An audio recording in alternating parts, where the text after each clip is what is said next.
3. Oke.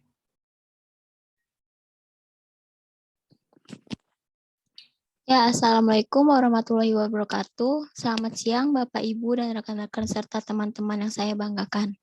Sebelumnya, pada kesempatan kali ini, kami akan mempresentasikan mengenai sequencing jobs oleh riset operasi dengan dosen Pak Donan Alanto Iskandar, SE, MBA, MIKOM. Kami dari kelompok 12 yang beranggotakan saya Nanjelina Riani Winahyu dengan NIM 2020 105133.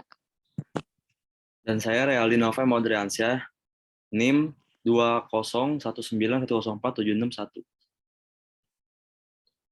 Yang pertama, definisi sequencing atau disebut dengan teknik urutan pekerjaan. Permasalahan pengurutan adalah menentukan order proses atau urutan proses atau pembuatan suatu kelompok produk melalui satu atau beberapa fasilitas, contohnya mesin atau orang secara optimum. Sequencing adalah menentukan urutan pekerjaan di pusat kerja yang akan diproses. Aturan prioritas memberikan panduan untuk mengurutkan pekerjaan yang harus dilakukan. Aturan ini terutama diterapkan untuk fasilitas terfokus proses seperti klinik, percetakan, bengkel, job, shop. Beberapa aturan prioritas yang paling terkenal akan dibahas. Aturan prioritas mencoba untuk meminimasi waktu penyelesaian jumlah pekerjaan dalam sistem, keterlambatan pekerjaan, dan memaksimalisasi utilisasi fasilitas. Priority rules atau first come first serve atau FCFS, 2 shortest processing times atau SPT, 3 longest processing times atau LPT, 4 earliest due date atau EDD. FCFS atau yang pertama datang yang pertama dilayani adalah pekerjaan pertama yang datang di sebuah pusat kerja di proses terlebih dahulu. SPT atau waktu pemprosesan terpendek adalah pekerjaan yang memiliki waktu pemprosesan terpendek diselesaikan terlebih dahulu. LPT atau waktu pemprosesan terpanjang adalah pekerjaan yang memiliki waktu pemprosesan lebih panjang diselesaikan terlebih dahulu. EDD atau batas waktu paling awal adalah pekerjaan dengan waktu yang paling awal dikerjakan terlebih dahulu. Contoh di bawah. Di sini saya akan menjelaskan contoh keempat perbandingan aturan priority rules. Yang 5 pekerjaan yang berkaitan dengan tugas arsitektur ditugaskan pada BNS arsitek. Waktu pengerjaan atau pemprosesan mereka dan waktu batas waktunya diberikan dalam tabel berikut. Urutan pengerjaan sesuai dengan aturan FCFS, SPT, LPT, EDD akan diterapkan pekerjaan ditandai dengan huruf sesuai urutan kedatangannya. Di sini ada pekerjaan A, B, C, D, E, dan waktu pemprosesan pekerjaan dari A itu 6, B itu 2, C itu 8, D itu 3, E itu 9. Kalau batas pekerjaan atau due date-nya itu dari pekerjaan A itu 8, pekerjaan B 6, pekerjaan C 18, pekerjaan D 15, dan pekerjaan E 23. Dan di sini penyelesaiannya. Yang pertama, penyelesaian dari FCFS diperlihatkan tabel berikut, yaitu urutannya A, B, C, D, E, karena yang pertama yang dilayani. Dan kita mencari aliran waktunya. Aliran waktunya itu dapatnya dari mana? Aliran waktunya itu dapatnya dari waktu pemprosesan ditambah sama aliran waktu sebelumnya. Jadi aliran waktu A itu dapatnya dari waktu pemrosesan itu 6, berarti kita taruhnya 6. Dan selanjutnya ke bawah, aliran waktu untuk mencari pekerjaan B itu 2 ditambah 6 hasilnya 8, untuk mencari, aliran waktu C 8 tambah 8 16, 3 tambah 16 19, 9 tambah 19 28, hasilnya 77, dan waktu pemrosesannya itu dijumlahin hasilnya 23 yang disebut dengan max span. Nah, di sini kita mencari keterlambatan atau, job lateness. Itu dapatnya dari mana? Dapatnya dari, eee aliran waktu sama due date. Aliran waktu dikurang due date. Kalau misalnya, eee, aliran waktunya kurang dari, batas pekerjaannya ini, maka kita tulis hasilnya 0. Nah, kayak pekerjaan pertama itu 6 dikurang 8 kan harusnya -2, maka kita tulisnya 0. 8 kurang 6 hasilnya 2, 16 kurang 8 itu min, eee, -2, maka kita tulisnya 0, 19 kurang 15 hasilnya 4, 23 dan 23 kurang 28 kurang 23 hasilnya 5, maka hasil dari keterlambatan atau job lateness-nya 11. Nah, di sini aturan FCFS menghasilkan urutan efektivitas secara berikut. Yang pertama itu ada waktu penyelesaiannya. Rumusnya jumlah aliran waktu total dibagi jumlah pekerjaan. Maka 77 hari dibagi 5 hasilnya 15,4 hari. Dan mencari utilitas itu rumusnya jumlah waktu proses total dibagi jumlah aliran waktu total. Maka 28 dibagi 77 sama dengan 36,40%.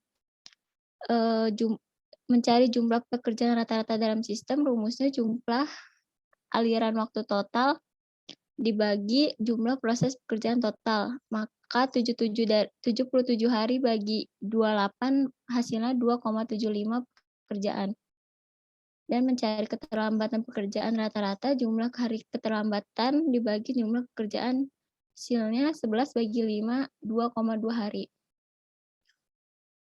Nah, di sini mencari SPT yang diurutkan menjadi B, D, A, C, E karena yang terpendek.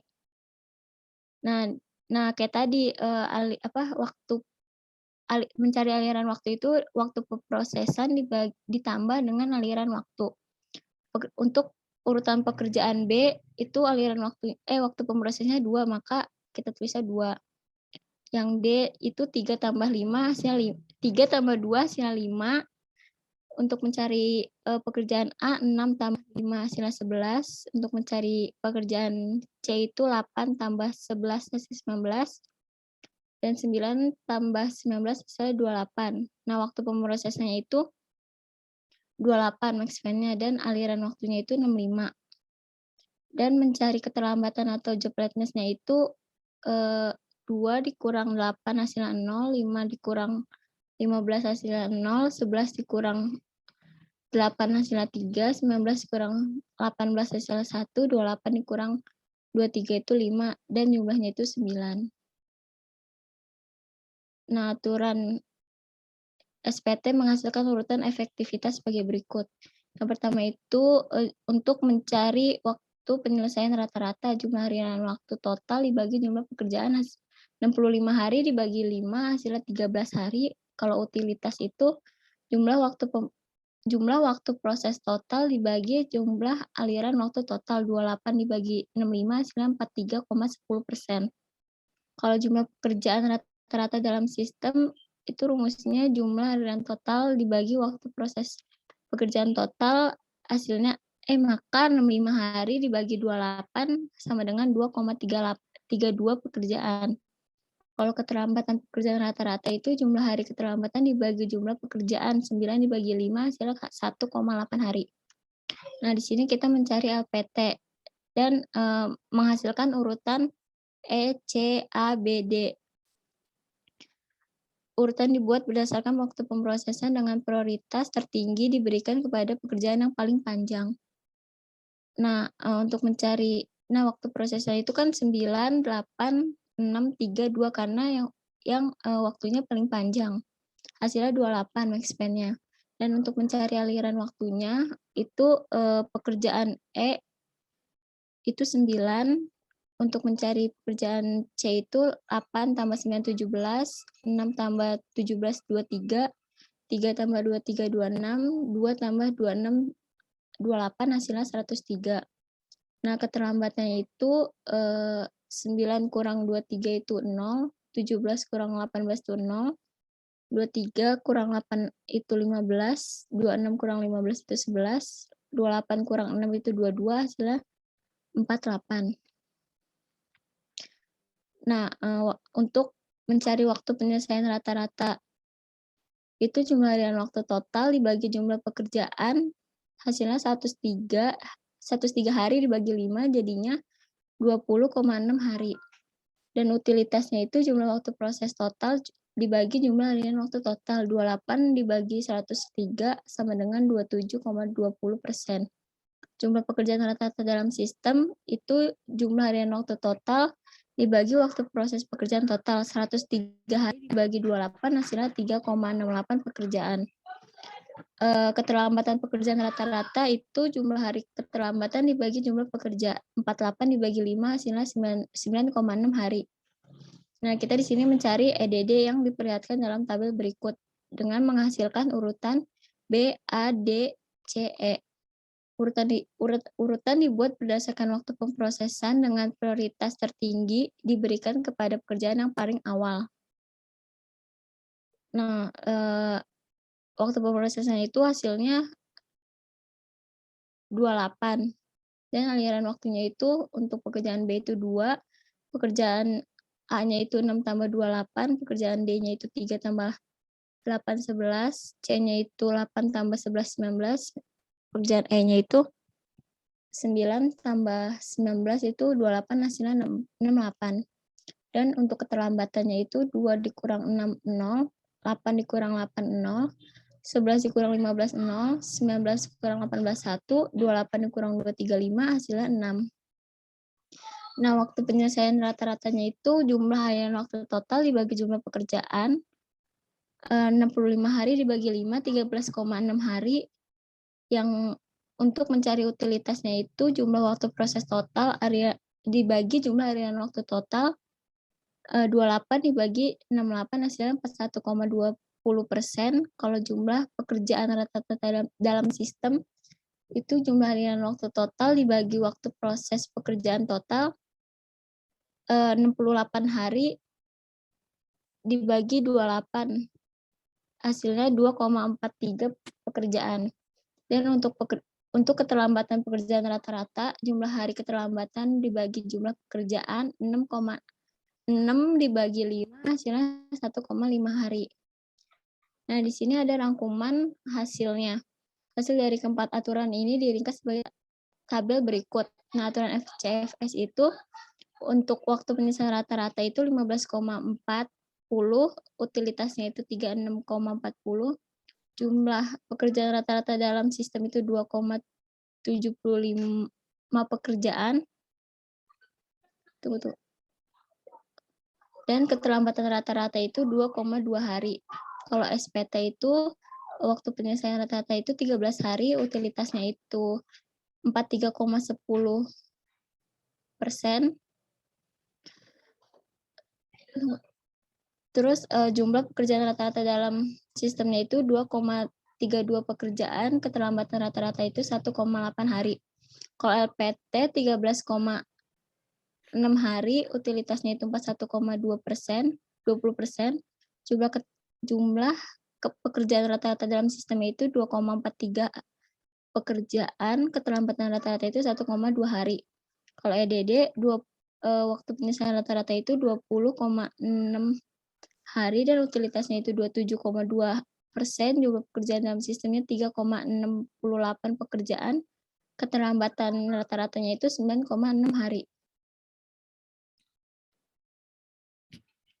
Rangkuman LPT merupakan urutan yang paling tidak efektif. SPT unggul dalam 3 pengukuran, sementara EDD kalah dalam keterlambatan rata-rata. Hal ini merupakan kenyataan yang sesungguhnya dalam dunia nyata.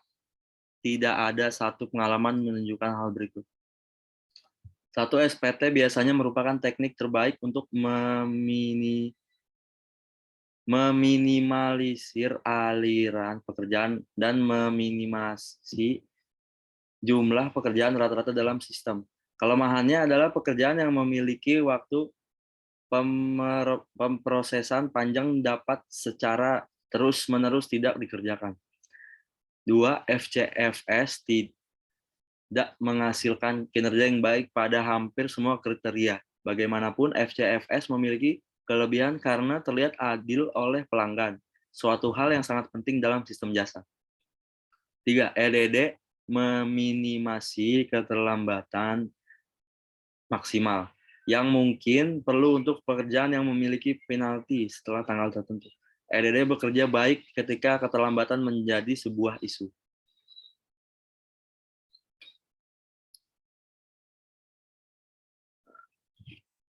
Terima kasih Bapak dan Ibu dosen.